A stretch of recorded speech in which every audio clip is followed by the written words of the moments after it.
Hello anh em, đây là clip thứ hai của mình trên kênh Gia Linh Review. Thì clip đầu tiên á, mình đã review đập hộp là chính thôi, chứ mình cũng không có review nhiều. Là cái con bàn phím Lantu GK65 mà mình đã mua trên Top Shop. Thì trong quá trình sử dụng, mình muốn thay đổi keycap và cũng như là switch, thì mình đã đầu tư một bộ. Đây các bạn đây là một bộ switch của Akako. Thì mình chỉ mua một bộ thôi, 45 phím.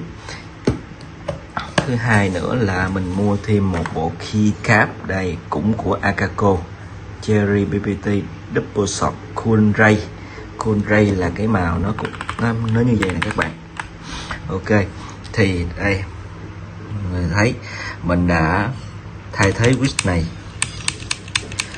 Về cái con GK65 này, ở trong quá trình mình thay switch mình thấy cái switch nó lấy ra rất là khó. Thì các bạn nào mà có muốn thay đổi switch thì nên lấy ra cẩn thận nha. Đây là toàn bộ những cái keycap và switch cũ.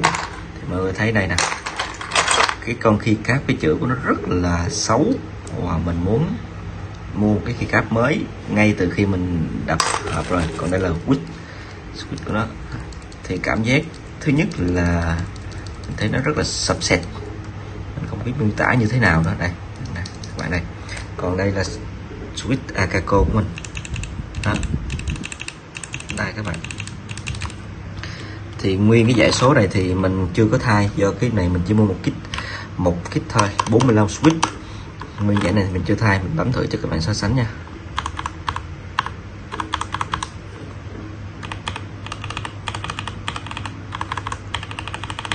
Ok rồi, bây giờ mình sẽ sao test để cho mọi người xem nha.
Đây anh em thấy không, wow, lung linh luôn.